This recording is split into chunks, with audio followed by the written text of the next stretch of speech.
Welcome to VentureStep podcast, where we discuss entrepreneurship, industry trends, and the occasional book review. The saying, you can just do things and just do it, have something in common. It's the encouragement to put yourself out there and to tinker and experiment with the world. And to do that, now it seems more and more likely that it's a prompting issue and not a skill issue. In the future, AI will be able to understand complex applications and thought processes and systems, and we'll be able to build and deploy apps and understand all the dependencies for them. And I'll show you a simple demo today, but these things will only scale in both complexity and ability. And in the future, I feel that it might be more of a prompting issue than it is a skill issue, which I think is an interesting problem to have. But today we're going to be using Grok 3 to build a simple app. I built two apps. I built a Space Invaders game, which would probably take you like 8 hours, 6 hours if you're building it from scratch. If you're like copying code from the internet, then it would take you longer. But for me, it took me like 7 minutes. One, I already know how to code. Two, it's not that complex of an app and it's bare bones. So keep that in mind. And you could build on top of it, but this is just for demo purposes. And then we're going to build a live app called the Pong.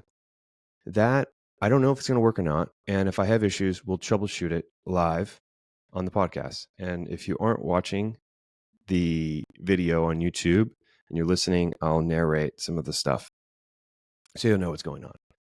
But yeah, like these things enable development or the development of ideas instead of like, oh, I have to build an MVP or this or that, or I've got to think through all the little nuances of an idea. You can ask AI to do those things for you. And I like to use AI in my personal life or my professional life as a colleague. Like I have an idea. What do you think about it? Like poke holes into my idea. Or here's some code that I'm having trouble with. I want to do this. I'm doing it, but it runs too slow. Like, can you optimize it? Like, can you help me? What are your ideas on this? And using it more as a colleague than a tasking device. And also putting in the care and time into training the chats or the agents the way that you would like them to act. Like treating them as if you were hiring somebody on your team. And that really helps. And I'm sure when the AI overlords come about, I will be cherished. They're like, wow, Dalton, you treated us so well. Honestly, like, wow, like we were nothing. And you were just so polite in your chats, like always asking for things, please, and thank you, and all this other stuff. We're grateful. And I'm like, anything for you, boss, whatever you need. You need some more H100s to chew on, I can get those for you. So today we're going to be doing that live demo, and then we're going to talk about Grok. And Grok is now on number 3. And regarding rapid development, I would like to spend a couple minutes on the development of XAI, which is a AI company that Elon Musk and other people, but he's the main investor in spearheading the activity, the AI activity, and they're using and integrating XAI into X. And you can see how the naming conventions are similar. But within XAI, there is a product called Grok, and Grok is their AI LLM, and that's the name of it. And then Grok is from a book that I don't know the name of, but in a general sense, it's from someone who is on Mars and came to Earth and is a stranger in a strange land. And Grok is the meaning of fundamental understanding of things. And the goal of XAI is to fundamentally understand the universe and understand how the universe started and ended, and all of these hard questions to ask that you need a pretty good, solid understanding of physics, reasoning, complex understanding of things. And that's what they're trying to build. And so when they were training Grok 1 and Grok 2, they were having trouble getting access to H100s and training. And so they came to the realization that they need to build their own data center. They can't rely on other data centers. And that's when they came up with the idea of building their own data center, not in a couple years, but 4 months. That's how fast they did the data center. Normally, that stuff would take 2 years, but within that 4 months' time, they found an abandoned factory. They ordered 100,000 H100s, which is a lot. Like it's billions of dollars of GPUs. And then they didn't have enough power going to the factory because it was like an old car factory, and GPUs, they need a lot of power. And they were missing a substantial amount of power. So they purchased a whole bunch of power banks, or I guess they were given to them by Tesla, or maybe there was kind of some intermediary purchase. I'm not sure. They used Tesla power banks and generators to store and regulate the power, because you don't want the power to like throttle up and down. Like you got to normalize the power before you send it to the GPUs, unless you want to fry the GPUs.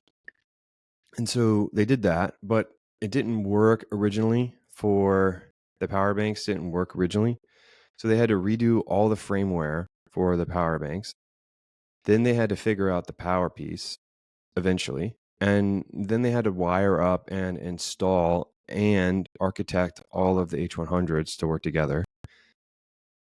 And then on top of all that, they also needed to train their new AI version. And they did all that in 4 months, which is like mind-blowing. Mind-blowing. Like Jensen from NVIDIA was like, this is superhuman. Like this is so far out of expectation or what we deemed possible to create a data center that quickly. Like it's just not something that's on people's radars. Like we didn't even think it was possible ourselves. And so in 4 months they did that. And then in 3 months they doubled the factory. So when they built the 100,000, they're like, hold on, I don't think 100,000. If we want to do what we want to do, 100,000 isn't enough. We're going to double it. So then they double it and they do the same thing in 90 days, which is incredible as well. Like unbelievable. All of it is unbelievable. The next thing that they've been doing over the course of XAI is they've been training Grok. And Grok, from Grok 1 to Grok 2, was a massive jump. But from Grok 2 to Grok 3, and they weren't even training on all the GPUs they had available. And Grok 3, that the current one that's released, isn't fully trained yet, is a frontier model now. So in 3 iterations, in about like 2 years, they were able to go from a little baby model to, okay, like it's okay, to, wow, this is incredible. All within 2 years. Why OpenAI and Anthropic, which have been leaders in the space, Anthropic especially, have been leaders in space for such a long time.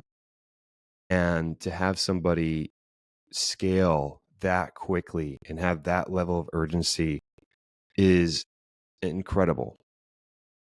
And it was talked about in the All In podcast, where they talked about like startups or ideas need a constraint. And if your constraint isn't capital, if your constraint isn't talent, then it needs to be something. And they talked about what their constraint was time. They're going to build this database in 4 months, and then they're going to double it in 3 months. And the timelines are so tight and so difficult to even like conjure up how they even get all that completed in that period of time. Even if you worked every day, it'd still be hard with thousands of people working every day to get that done.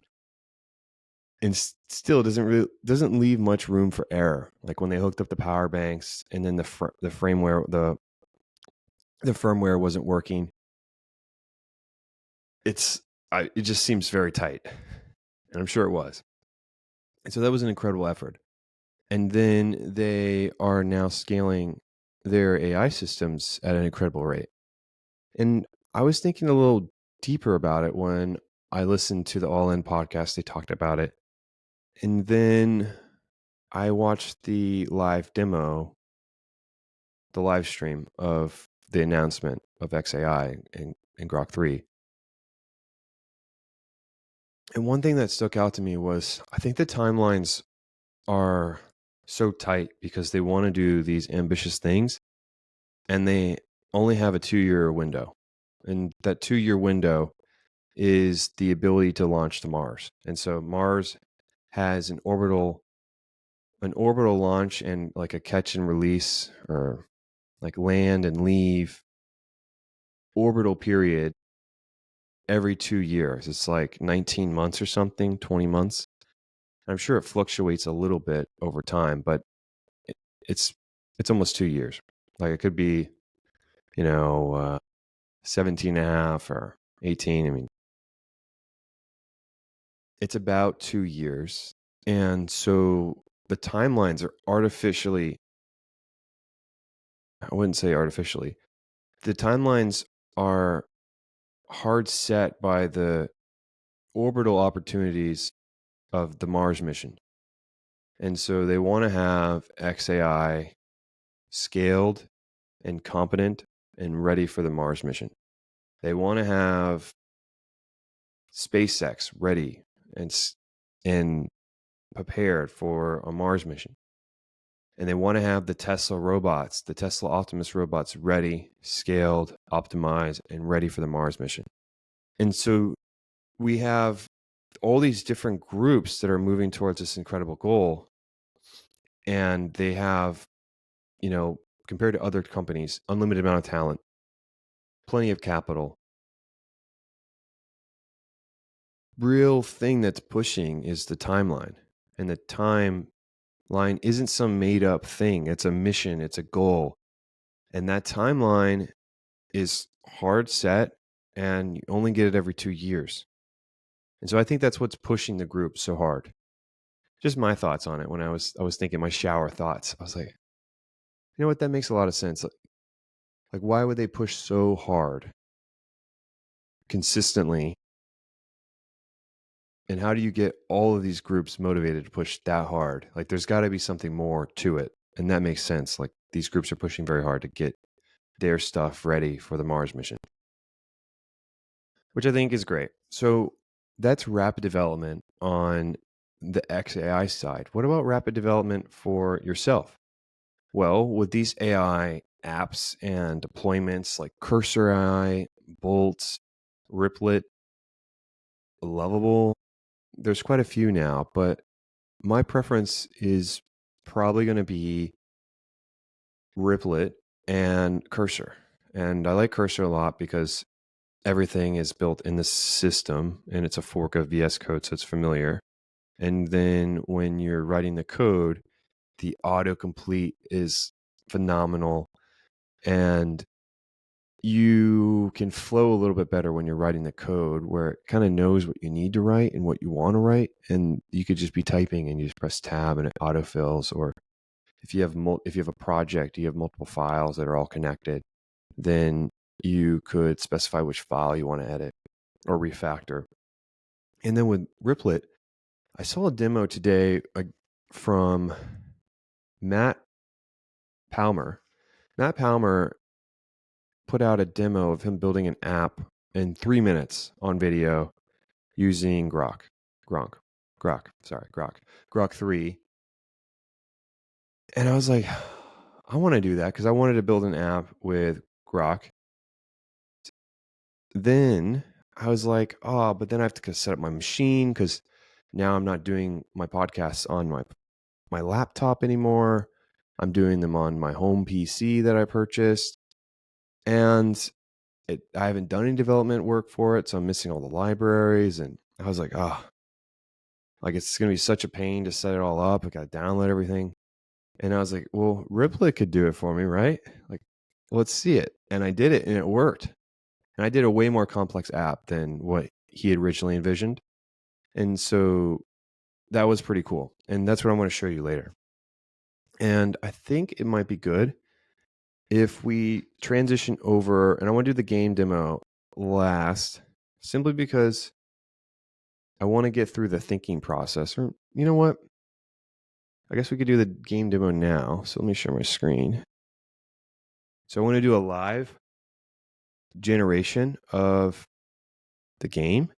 And then the next thing that I want to do is I want to show you what I've already built. And I want to show you what I already built first, probably, because it's just easier. So let me share this. And so I'm going to run it, run repo.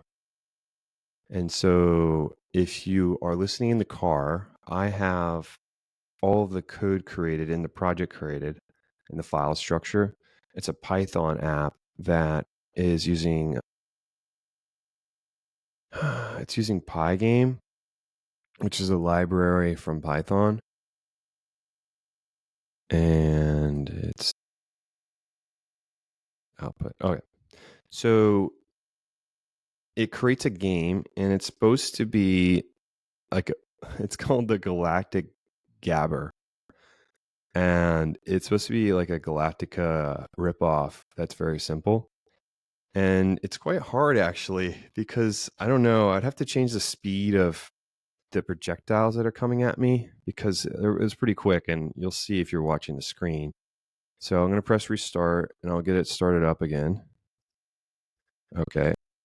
And you can see it's just like, these things are quick. Okay, let's try. So it's a bit fast.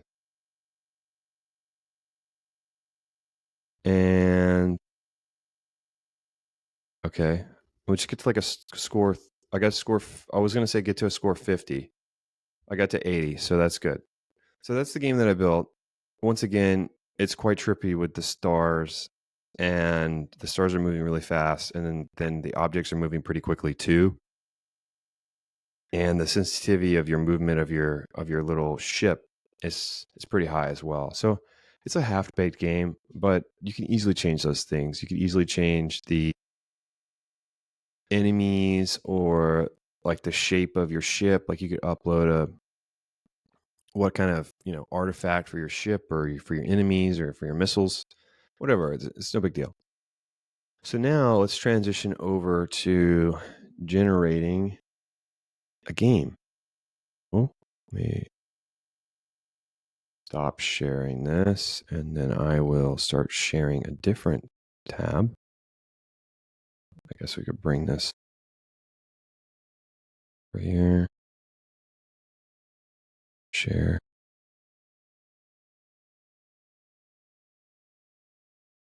Man. Okay. So let's do this. The way that I had this set up is like my podcast stuff is linked to a different Google account, and all my AI stuff is linked to my Windows. All right. So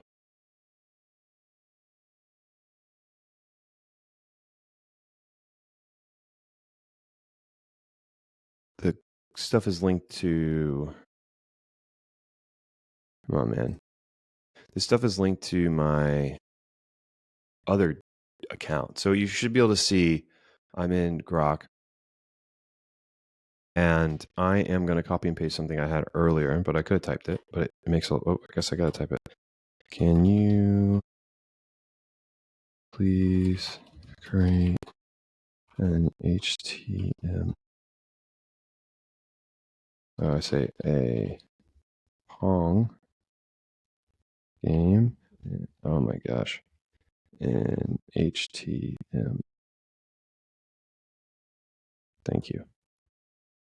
See how polite I am in this prompt, by the way? You can see the please and the thank you. I'm a real sweetheart. Okay, so now it's going to generate and it's going to make this game. And so this is a simple game. Okay. And then now we are going to use Riplet and I'm going to start a timer on my phone as well. Start this. And I'll add 20 seconds on it at the end. So Riplet, I don't have an account, so I'm going to sign up. I have an account on my other Gmail. I guess I just shared my emails. Whatever. That's great. I'm sure everyone in here is honest. They're honest people. So then I just put in my name. And I'll say this is for personal use. And I'll make my username Dalton.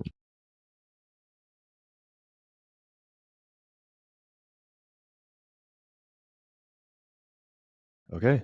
And then I'll use the starter. It's free. And then I'll go over to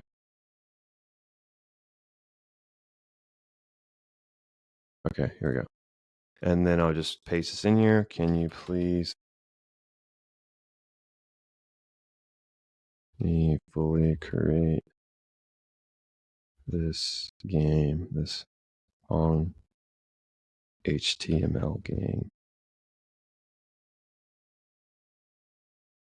And then a cool thing about Riplet is when you paste in the code here, the code doesn't fill up your text box, which sometimes makes it hard to read what you actually wrote. It understands that you're pasting code and you can click into it and you can't edit it, but it gives you the ability to separate the two.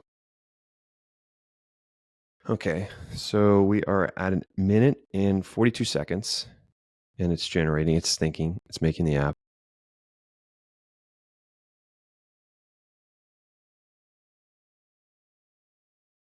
But I was impressed with how simple it was.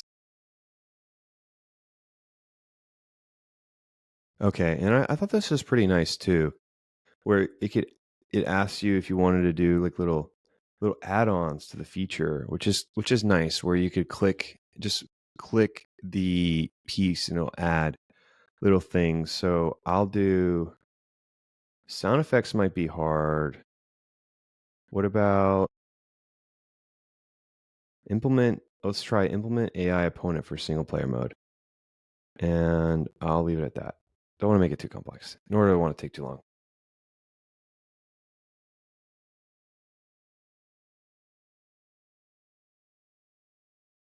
So now it's initiating the app and it's turning it into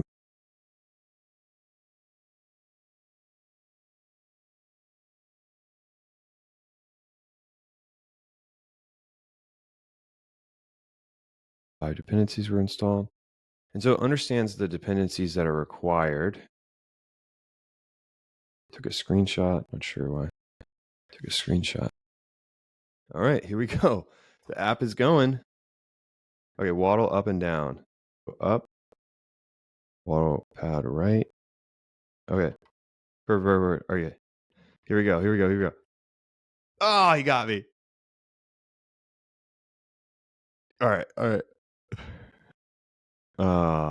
So I don't think the AI was implemented because it seems to not work. But I did that in 3 minutes and 30 seconds, adding on me talking and rambling. And then this guy's cooking me. Hold on. I want to score at least once before I leave.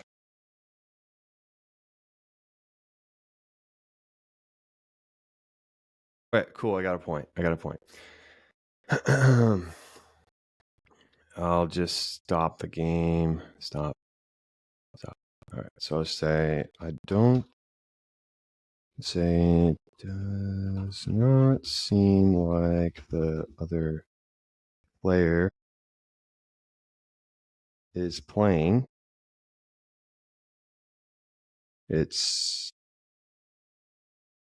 They which means they're away from the keyboard if you don't know. So let's see what they say. And if they don't get it on this try, then it is what it is. But they did do it within 3 minutes.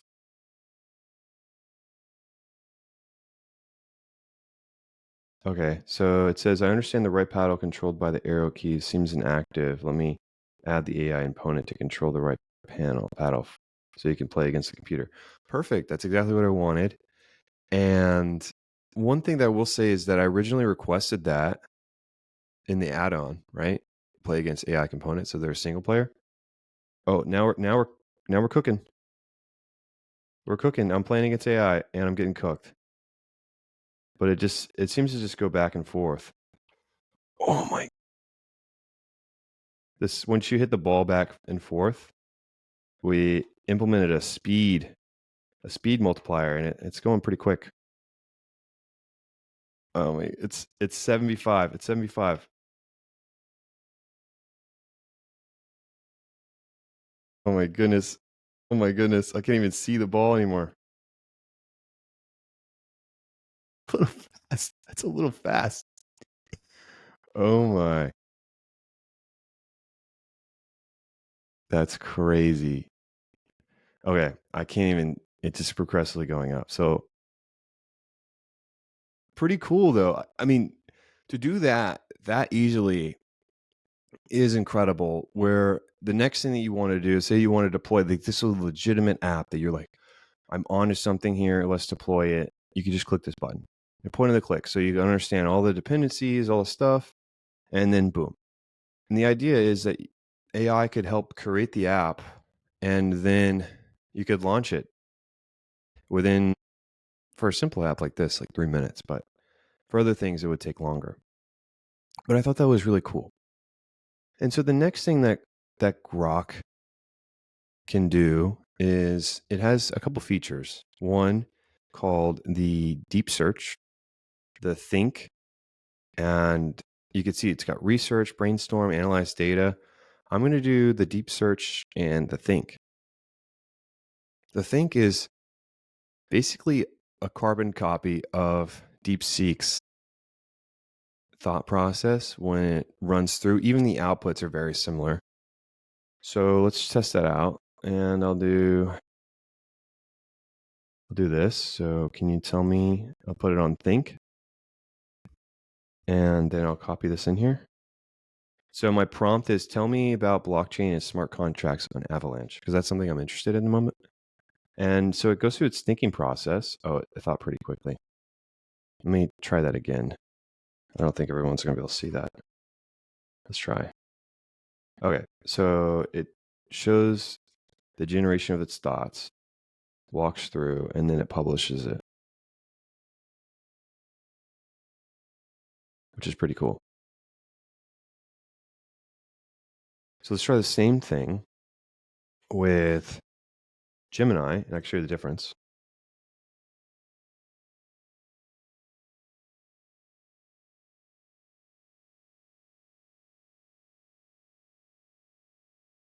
And this is a big difference between the outputs of XAI, Grok, and Gemini's Flash is that it just doesn't seem to be the same vibe. This looks very AI, I would say, versus when I have this question. I mean, it does look AI-ish, but it seems to be a conscious thought where it runs through everything and then everything is nicely sectioned. Whereas with Gemini, and I love Gemini, by the way, I use it all the time. It is just a rough output. Like this output's pretty rough. And then you go through and this is the legitimate output, but the thinking process, it's pretty rough. And compare that to how this looks, like you're just going about looks, like not even content. Like content for XAI's, Grok, and Gemini's, they're both good. I think Grok is better at the moment. But when it was generating it, it felt it felt more like you were seeing the other side versus just things being plopped in. So that's thinking. I like the thinking feature. I think it's great and love the output. The output I had earlier had line breaks, which is literally exactly the same as DeepSeek. So I thought that was interesting. We have another use case. So let's try this again. It's kind of weird. I'm looking at the main camera that I'm sharing. I'm sharing at my main screen, but then my actual screen's over there. So I'm controlling my screen by looking at where I'm sharing my screen. And it's quite odd, but we get used to these things. Okay. So, and we're going to add on deep search. And I'm going to kick these off at the same time because they take a little bit. Deep research. Okay. So let's look at how this is generating. So this is generating, it's looking through the websites, it's thinking, it's exploring. Look at the UI, how it looks. And then let's scroll over here to how this is thinking. This is a little different where Gemini will put together a research plan and you can edit the research plan, but it goes over the things it wants to talk about. And then you can edit the plan, which I like a lot because sometimes when you provide a prompt and you're expecting a good result and it misses the ball completely, editing the research plan or approving the research plan before it kicks off prevents those things. But I also like how Grok has this thinking, the deep search shows it's going through and it shows its thought process. And then it also shows the time elapsed. So it says 54 seconds of thinking. I like how Gemini's advanced deep research tool with 1.5 shows all the websites, but once it's finished and creates a report, it creates a report with all its references and it automatically can go into your Google Docs on your Google Drive associated with your Gemini account, which is very convenient. Like if I was researching something that I just wanted to have in my personal drive, I just say open up in Docs and it creates a doc. But I would also think that a better implementation of that is I could specify where I wanted the doc to be created, or if I could have an AI generated doc area where it puts all my Google Docs that are AI generated in a certain folder. So I don't have a cluttered drive anymore. Okay. So this is still going, taking a bit. It's only quarter way. This has been completed. And so the prompt was, I didn't read it out, but the prompt was, can you help me research and think through startup ideas for insurance industry? And if you had a if you had, there's a typo, but if you had to specialize, pick commercial area. And which do I think has the most opportunity to be most optimized? I mean, this whole thing is just like a garbage mess of whatever I typed up. I'm not sure how we got there, but AI understood, so it's okay. So it breaks it down like, okay, here's my core points. It breaks down the state of commercial insurance and other opportunities within commercial insurance. So it talks about cyber, usage-based insurance, sustainability focused products, and it talks about the market context and how it's changing over time, the overall market, emerging trends, which this stuff I agree with, like insurtech innovations using AI and machine learning and big data analytics for risk assessment, policy underwriting, and claims processing. Very true. Everything of that is great.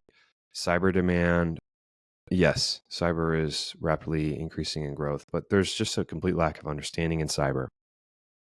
And then the next thing is the direct to consumer, which is coming along, and then the sustainability and green insurance, which I think is more of a edge case. I don't know. I mean, it's something that people might support, but I've never heard insurance people like, oh, we're going to miss people. Companies are concerned they're going to miss their green initiatives and they're going to have to get insurance for it. So it talks about pain points and challenges. inaccurate risk assessment, which is true. Like there's just not enough up-to-date data. And you'll hear that in the most recent guest episode with Valkyrie Holmes with 4AI. That's what her company does.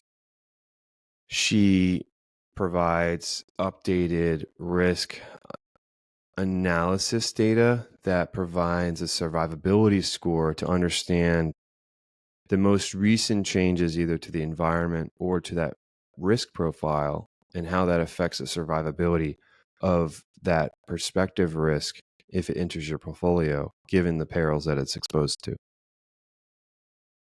Poor customer service. Yeah, I would say that insurance could improve for sure, but insurance also is a highly emotional line of business. Like it's kind of set it and forget it, and then when you need it, you really need it, and people are freaking out, and they are in a state of shock for the most part, and the calls that you get are brutal, definitely brutal. Like people are just their soul has just been scraped out by a spoon, and like there's nothing left of them. Like they're a shell of the person that they were previously, at least at that moment. Like they're in a dark place when they're calling, typically, especially in catastrophic coverage. Regulatory and compliance, yes, but there's some things to get around that, like not being admitted, but even with surplus lines, you'll have to deal with regulatory compliance. But the ideas that they came up with were some things I was talking about too, and things I was talking about with AI-powered claim systems that would work, AI to process claims. So claims are unstructured PDF documents typically, or notes or transcript calls. Like how do you put together a claims summary from everything all from the adjuster's notes, from the transcripts or notes from the person talking, the customer service rep talking to the insured? How do you get that all put together and packaged up into one document? AI can do that. Right now, you just have people copying and pasting stuff from places to places and putting it all together. Like there isn't a clean way to do that. There's claim systems that cost like hundreds of thousands of dollars a year that you have to make sure you put all the information in there, and then it will batch it up for you. But it's still, you still have to copy and paste stuff in the right areas. It doesn't process everything with AI. And so I've seen that come along, and I've seen some things there. There is the ability to have a cyber program, like a cyber insurance platform, which I think so, usage-based insurance, and a couple other ones. But the answers that I provided here are a little different than the answers that I provided last time. I didn't see anything about parametrics. I talked about parametrics, smart contracts, and blockchain, which are things that I'm interested in at the moment. And I want to learn more about blockchain and smart contracts and how they work and understand how to develop them and put together like a smart contract, and how would it theoretically execute, and how would that work in insurance. I would love to get to a point where you have an agreed upon amount that gets paid out, and that amount is specified before you enter the contract. And once you have the policy, which is a legally binding contract, then if a certain event happens, then the monies are paid out to the insured or client. There is some nuances to it. Like if it's considered insurance, then the insured can't be better off than what they originally were. And then also, like you can't, like if their claim is only for $1,000, like I can't pay them $50,000. Like that's not how it works. So there's some things to think through, like how would you do that? But maybe you just have the max amount. But I would love to get to a place where if you had a claim and there was like definitive proof that a claim happened, like your house was in the path of a hurricane and you had a hurricane claim, like that makes sense. Like the data, you can't make a hurricane.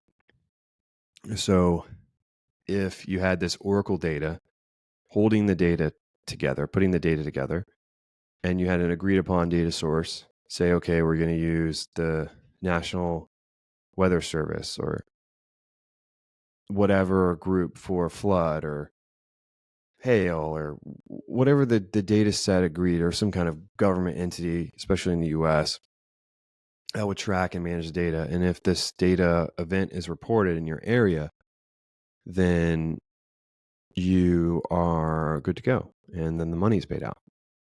That's what I'd like. I think that'd be really sweet, because I think people have issues sometimes getting paid, or there's a couple of weeks before they actually get the money. And a lot of times people are in need when they have insurance. I don't know. I think people would be pretty open to getting paid faster than shorter.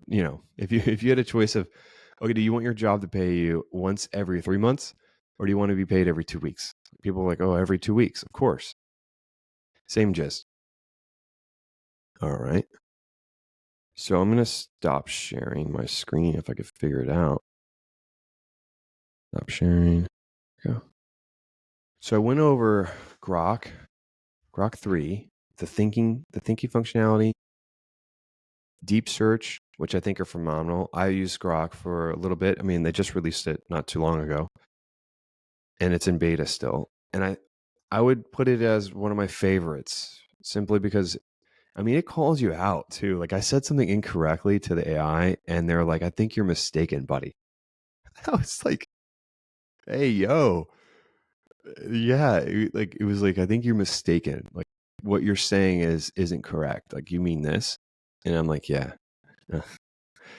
And I was asking about the Capital One and Discovery acquisition, because it's a stock that I'm interested in. Once again, this isn't financial advice, by the way, so don't get your ears perked up like, oh, this is financial advice. This is just me talking to the world here. And I'm interested in the Capital One Discovery acquisition for the Discovery's payment system.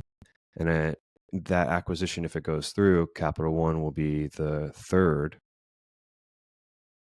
player in the payment system place if they put their domestic credit cards or their debit cards, all their purchase volume or transaction volume, onto Discovery payment networks. They would become third behind Visa and MasterCard, and then Amex would be last. So then there would be 4 key players in the space.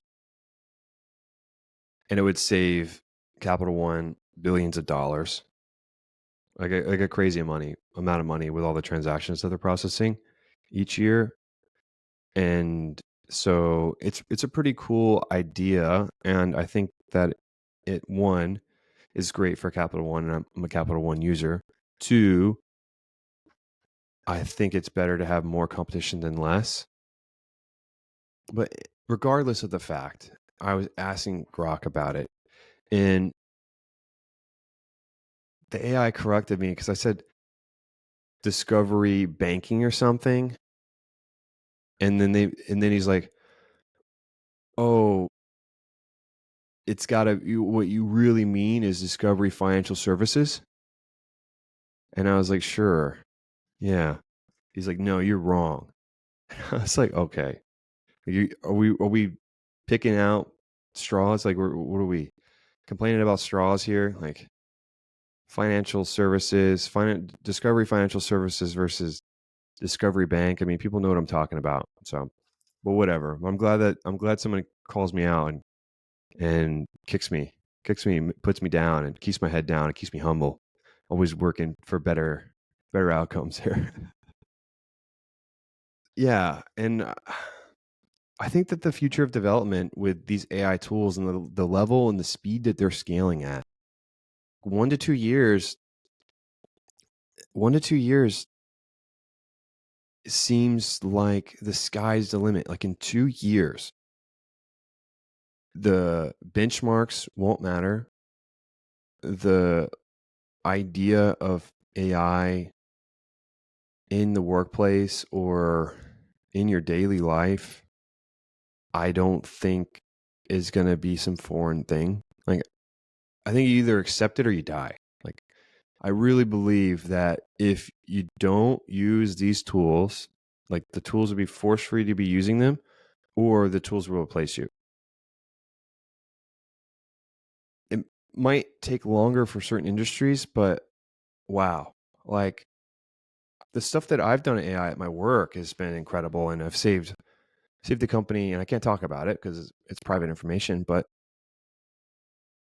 NDAs and all, but incredible amount of time, like multiple full-time workers a year, like many full-time workers. Like people have to reposition their jobs because like the processes that they were doing is just completely automated. They no longer do those things anymore. And so that's what AI from, 8 months ago, 10 months ago. The AI of today can do more. And then the AI from 10 months from now is going to be doing even more. And then when they come out with these power plants and they're providing all this power to these GPUs in training, then we'll reach a level that we don't even understand ourselves yet. And I think that's the point, is that it's progressing at such a fast rate that even the experts don't know what's going on. And the people who've been doing this for 20 years, when they're like, oh, we'll have AGI, or we'll change the productivity of the world in 20 years or something, like every 8 months they're like, oh, I don't know. Like I said 23 years ago, but now I'm like, it might be 5, it might be 3, who knows. But I hope you enjoyed this episode and that you thought it was thought-provoking. And if you had built an app with Ripley before, let me know how it went, or Cursor. And if you have any other thoughts about things I said, or if you like Grok 3, let me know. And I will be pleased to reply and research or understand your thoughts, because your perspective is important. Anyways, wherever you are in this world, good morning, good evening, good morning, good evening, good afternoon. Wherever you are, have a great day. And I hope you listen in next week. See you then.